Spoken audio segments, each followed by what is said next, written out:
पण काही कॉर्पोरेट्सला, काही इंडिव्हिज्युअल डोनर्सला आपण अप्रोच केलं आणि त्या कॉर्पोरेट्सकडनं आपल्याला CSR मधून देखील फंड उपलब्ध झाला. आणि अशा प्रकारे जे आहे 18 जून 2025 ते 6 जुलै 2025 पर्यंत 5 लाख कापडी पिशव्या आणि 5 लाख क्लोथ बॅगचं डिस्ट्रीब्युशन उत्कर्ष ग्लोबल फाउंडेशन तर्फे करण्यात आलेलं आहे. आणि त्याच्यासाठी उत्कर्ष ग्लोबल फाउंडेशनने काय केलं की जिथे जिथे पालख्यांचे विसावे होते तिथे तिथे आपण मोठे असे स्टेज वगैरे करून आपण वारकऱ्यांमध्ये अवेअरनेस केलं, प्रबोधन केलं की सिंगल यूज प्लास्टिक किंवा हा एकल जो प्लास्टिक आहे तो आपल्या पर्यावरणाचा कसा ऱ्हास करतोय. ह्याची जोडी आम्ही संत जे आपले महाराष्ट्र भूमीवरती संतांची भूमी असं म्हटलं जातं, तर त्या संतांचे काही दाखले आपण दिले. जसं की संत तुकाराम महाराजांचा शब्द आहे की वृक्षवल्ली आम्हा सोयरे वंचरे. तर कुठेतरी असं होतंय का की त्याचा विसर आपल्या वारकऱ्यांमध्ये किंवा आपल्या जनतेमध्ये त्याचा विसर पडत चाललाय. म्हणून ही उत्कर्ष पर्यावरण वारी 2024 सुरू करण्यात आली. आणि ह्या 2025 मध्ये आम्ही वेगळं काय केलं तर आम्ही ह्या वेळेस एक पर्यावरण दिंडी सुरू केली.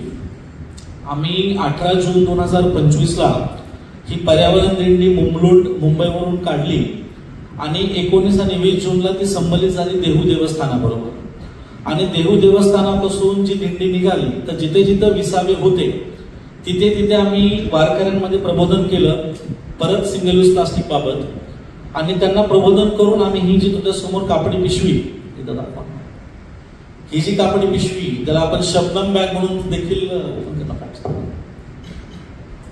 शबनम बॅग म्हणून देखील आपण ह्या बॅगला ओळखतो. तर ह्या बॅगचं डिस्ट्रीब्युशन आपण केलं. तर पहिला जिथे आपण डिस्ट्रीब्युशन केलं ते 18 जूनला देहूला, 24 जूनला वरवंडला, 26 जूनला बारामती, 29 तारखेला इंदापूर, 2 जुलैला बोरघाट, 6 जुलैला श्री क्षेत्र पंढरपूर. 6 जुलैला सर्वात मोठा कार्यक्रम जो आहे तो आपण पंढरपूरमध्ये केला. ग्लोबल फाउंडेशन तर्फे 2024 पासून आपण पर्यावरण वारी आयोजन करत आहोत. आणि ह्या पर्यावरण वारीमध्ये आपला हेतू फक्त एकच असतो की वारकऱ्यांना सिंगल यूज प्लास्टिक किंवा एकल यूज प्लास्टिकबाबत जनजागृती. आणि ह्या अनुषंगाने ह्या वर्षी 2025 साली देखील आपण उत्कर्ष पर्यावरण वारी आयोजित केलेली आहे. आणि आयोजित 18 जून 2025 पर्यावरण वारी मुंबईवरून निघाली आणि 6 जुलै 2025 संपन्नता पंढरपूर येथे झाली. या पूर्ण वारीमध्ये आम्ही वारकऱ्यांमध्ये 5 आणि 5 स्टेनलेस स्टील फक्त डिस्ट्रीब्यूट न करता आले का एकनाथ शिंदे मी बुटे काढून हानी झाला. कसा त्याचा प्रभाव पडतो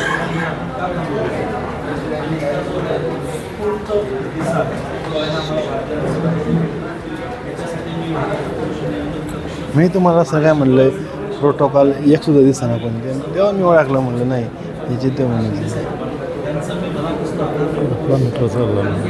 अरे हो पण असं खोटं नाही ना मला पाहिजे.